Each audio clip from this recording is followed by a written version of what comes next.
Hi అండి, నమస్తే. నేను మీ Shanti. Welcome to Shanti's vlogs. ఈరోజు వీడియోలో పక్కా కొలతలతో కొత్త వాళ్ళైనా సరే ఈజీగా చేయగలిగే కొత్త ఆవకాయ పచ్చడిని ఎలా చేయాలో చూపించబోతున్నాను. నేను చూపించే విధంగా ఇలా గ్లాసు కొలతలతో కరెక్ట్గా కొలిచి ఇలా ఆవకాయ పచ్చడి పెట్టారంటే అన్నీ సమానంగా కుదురుతాయి. ఇలా గ్లాసు కొలతలతో కొలిచి ఎవరైనా సరే ఈజీగా పెట్టేయగలరు, అంత రుచిగా ఉంటుంది. మీరు ఇలా కరెక్ట్ కొలతలతో గ్లాసు కొలతలతో వీడియో చివరి వరకు చూసి స్కిప్ చేయకుండా కరెక్ట్గా పెట్టుకోండి, చాలా బాగా కుదురుతుంది. మరి ఇంకెందుకంటే ఆలస్యం, ఇలా కొత్త ఆవకాయ పచ్చడిని గ్లాసు కొలతలతో ఎలా పెట్టాలో చూసేద్దాం రండి. వీడియోలోకి వెళ్లే ముందుగా నా వీడియోని లైక్ చేయండి, షేర్ చేయండి, అలానే నా ఛానల్ని సబ్స్క్రైబ్ చేయడం మర్చిపోకండి. ముందుగా నేను ఇక్కడ ఆవకాయ పచ్చడి కోసం అరడజను చిన్న రసాలని తీసుకున్నాను. ఇలా మామిడికాయల్ని తీసేసుకుని ఇప్పుడు ఈ మామిడికాయల్ని శుభ్రంగా కడిగి తీసుకోవాలి.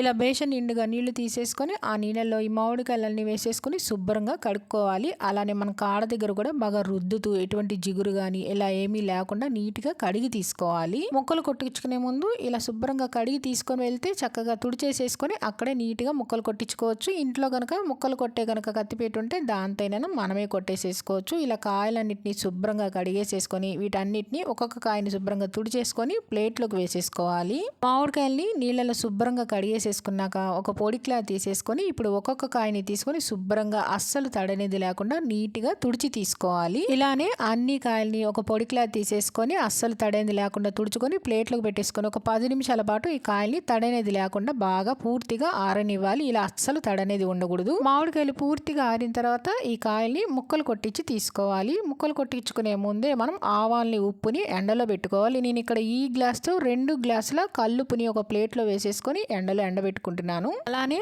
అదే గ్లాస్తో 1 గ్లాసు ఆవాల్ని కూడా ఇలా ప్లేట్లో వేసేసుకొని ఆవాల్ని కూడా ఎండలో ఎండబెట్టుకుంటున్నాను. ఇప్పుడు ఈ రెండింటిని ఇలా ఎండలో ఎండబెట్టుకొని మామిడికాయల్ని ముక్కలు కొట్టించి తీసుకున్నాను. ఇలా ముక్కలు కొట్టించుకున్నాక ఇప్పుడు ఈ మామిడికాయ ముక్కల్ని శుభ్రం చేసుకోవాలి.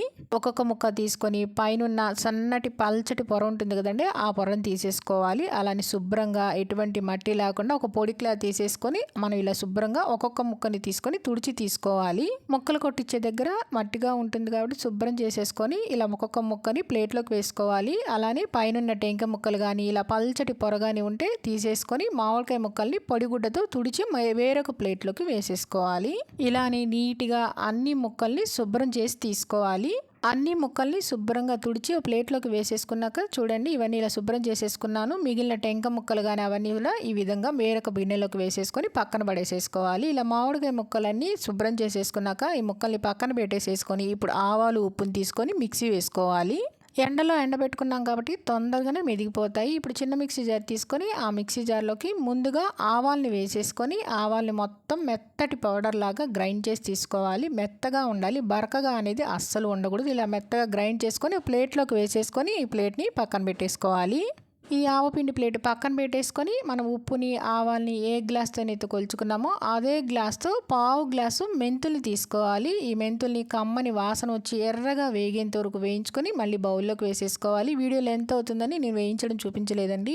మెంతుల్ని ఇలా వేయించేసేసుకున్నాక బాగా చల్లారిన తర్వాత మిక్సీ జార్లోకి వేసేసుకొని ఈ మెంతులు కూడా మెత్తటి పౌడర్ లాగా గ్రైండ్ చేసేసుకొని ఈ మెంతి పిండిని కూడా ఒక బౌల్లోకి వేసేసుకొని ఈ బౌల్ని కూడా పక్కన పెట్టేసుకోవాలి. ఇప్పుడు వేరొక మిక్సీ జార్ తీసుకొని ఆ మిక్సీ జార్లోకి మనం ఎండలో ఎండబెట్టుకున్న ఉప్పును కూడా మిక్సీ జార్లోకి మొత్తం వేసేసుకొని దీన్ని కూడా మెత్తగా గ్రైండ్ చేసి తీసుకోవాలి. ఎక్కడా కూడా పలుకులు అనేది ఉండకూడదు. 2-3 సార్లు పల్సమోల్లో గ్రైండ్ చేసామంటే ఉప్పు కూడా మెత్తగా గ్రైండ్ అయిపోతుంది. ఉప్పును కూడా ప్లేట్లోకి వేసేసుకున్నామంటే ఉప్పు, మెంతి పిండి, మామిడికాయ ముక్కలు, ఆవు పిండి అన్నీ రెడీ అయిపోయినాయి. ఇప్పుడు ఆవకాయ పచ్చడిని కలుపుకుందాము. ఆవకాయ పచ్చడి కలుపుకోవడానికి వీలుగా ఇలా వెడల్పాటి బేషన్ని తీసేసుకొని ఆ బేషన్లోకి నేను ఇందాక ఉప్పు, ఆవాలు అన్నీ కొలుచుకున్నాం కదా, అదే గ్లాస్తో మామిడికాయ ముక్కల్ని కూడా కొలిచి తీసుకోవాలి. గ్లాస్ తీసేసుకొని ఆ గ్లాస్ నిండుగా ఇలా మామిడికాయ ముక్కల్ని వేసేసుకొని మనం బేషన్లోకి వేసేసుకోవాలి. గ్లాస్ నిండుగా కొలుచుకోవాలి, వెల్తిగా అస్సలు కొలుచుకోకూడదు. ఇలా గ్లాస్ నిండుగా మామిడికాయ ముక్కలన్నిటిని వేసేసుకొని ఇప్పుడు ఇది 2వ గ్లాసు. ఇలా 2 గ్లాసులు మళ్ళీ బేషన్లోకి వేసేసుకున్నాను. ఇలా గ్లాసు నిండుగానే ముక్కలన్నిటిని కొలిచి తీసుకోవాలి. ఇప్పుడు నేను 2 గ్లాసులు వేసుకున్నాను కదా, ఇప్పుడు ఇది 3వ గ్లాసు. ఇలా 3వ గ్లాసు కూడా నిండుగా వేసేసుకొని ఈ గ్లాసును కూడా బేషన్లోకి వేసేసుకున్నాను.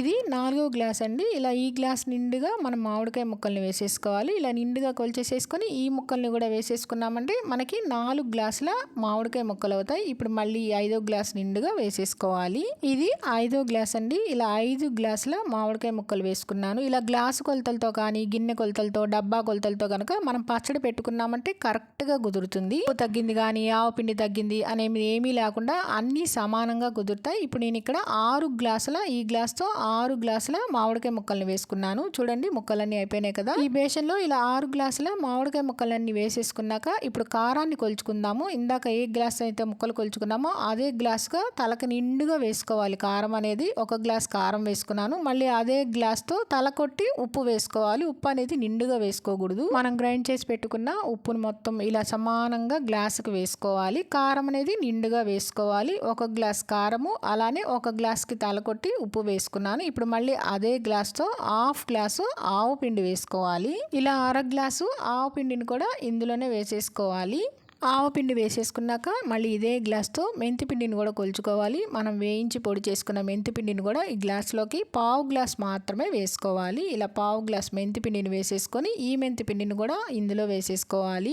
ఆవకాయకి మాత్రం పచ్చి ఆవపిండినే వేసుకోవాలి. అలానే మెంతిపిండి కనుక వేసుకున్నట్లయితే మెంతుల్ని వేయించి పొడి చేసుకొని ఆ మెంతిపిండిని మాత్రమే వేసుకోవాలి. లేకపోతే చేదనేది వస్తుంది. ఇప్పుడు ఆవపిండి, మెంతిపిండి, కారం, ఉప్పు ఇవన్నీ కూడా బాగా కలిసేలా కలుపుకోవాలి. ఎక్కడక్కడ ఉండలు లేకుండా ఇలా నేను చూపించే విధంగా చేత్తో బాగా కలుపుకోవాలి. ఇలా అంతా పిండిని కలిపేసేసుకున్నాక ఇప్పుడు ఈ ప్లేట్ని పక్కన పెట్టేసేసుకుని మనం ఇందాక బేషన్లోకి మామిడికాయ ముక్కలు కొలుచుకున్నాం కదా. ఆ బేషన్లోకి మనం ఏ గ్లాస్ అయితే కొలుచుకున్నామో అదే గ్లాస్తో నేను ఇక్కడ పప్పు నూనె వేసుకుంటున్నాను. మీకు కావాలంటే శనగ నూనె, నువ్వుల నూనె, ఏ నూనె వేసుకోవచ్చు. ముందుగా ఈ మామిడికాయ ముక్కల్లోకి 1 గ్లాస్ నిండుగా నేను ఇక్కడ పప్పు నూనె వేసుకుంటున్నాను. పప్పు నూనె అంతా కూడా ముక్కల మీద వేసేసుకొని ఈ ముక్కలకి పట్టేలాగా ఈ నూనె అంతా కూడా బాగా కలుపుకోవాలి.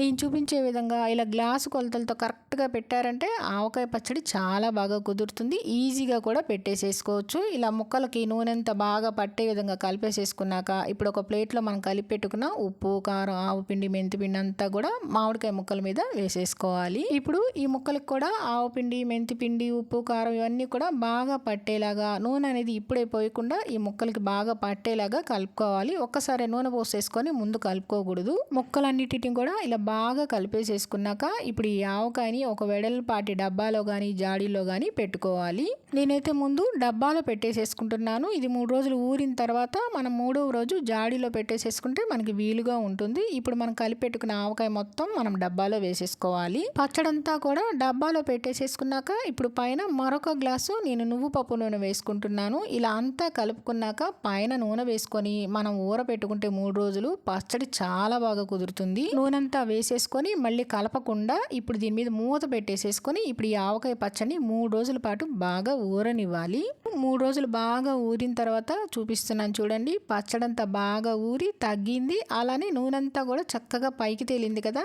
చూడండి ఆవకాయ పచ్చడి ఎంత బాగా కుదిరిందో. మూత తీయంగానే మంచి వాసన అనేది వచ్చింది. ఇప్పుడు ఈ పచ్చడిని 3 రోజుల తర్వాత మళ్ళీ మరొకసారి బాగా కలుపుకోవాలి. ఇప్పుడు మళ్ళీ వెడల్పాటి బేషన్లోకి మనం ఈ డబ్బాలో ఉన్న పచ్చడంతా బేషన్లోకి వేసేసుకోవాలి. పచ్చడంతా బేషన్లోకి వేసేసుకున్నాక ఇప్పుడు చేతికి తడేమీ లేకుండా శుభ్రంగా పొడిగా ఉండే విధంగా చూసుకొని ఇప్పుడు చేతితో బాగా ఈ పచ్చడిని కలుపుకోవాలి.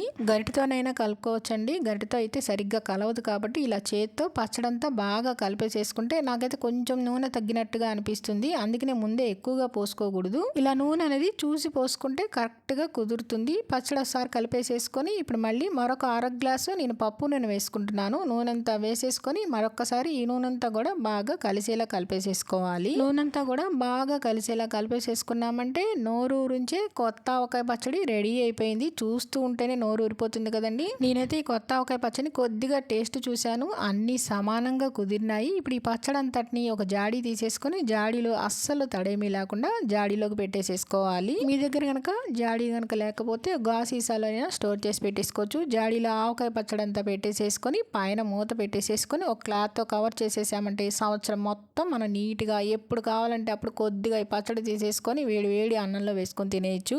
ఆవకాయ పచ్చడి అంతా పెట్టేసేసుకున్నాక ఇప్పుడు ఈ మిగిలిన బేషన్లో నేను పిల్లలకి ఎప్పుడు కొద్దిగా అన్నం కలిపేసేసి పెట్టేస్తూ ఉంటానండి. ఇప్పుడు వేడి వేడి అన్నం ఈ బేషన్లో వేసేసుకొని నీట్గా అంతా తుడిచేసేసుకొని కొద్దిగా నెయ్యి వేసేసుకొని కలుపుకొని అందరికీ తలా ఒక ముద్ద పెట్టేస్తూ ఉంటాను. మరి మీరు కూడా ఎలా చేస్తారో కింద కామెంట్లో చెప్పండి. మరి మీరు కూడా ఈ నోరు ఊరించే కొత్త ఆవకాయ పచ్చడిని కరెక్ట్ కొలతలతో పెట్టాలంటే నేను చూపించే విధంగా ఇలా గ్లాస్ కొలతలతో పెట్టి చూడండి, బాగా కుదురుతుంది. మరి ఇంకెందుకన్నా ఆలస్యం, తప్పకుండా ట్రై చేయండి. ట్రై చేసి మీకు ఎలా వచ్చిందో కింద కామెంట్ రూపంలో తెలియచేయటం మర్చిపోకండి. నచ్చిందా అండి కొత్త ఆవకాయ పచ్చడి వీడియో? నచ్చితే కనుక లైక్ చేయండి, మీ ఫ్రెండ్స్కి రిలేటివ్స్కి షేర్ చేయండి, సబ్స్క్రైబ్ చేయండి. మరిన్ని అప్డేట్ కోసం కింద ఉన్న బెల్ ఐకాన్ని క్లిక్ చేయండి.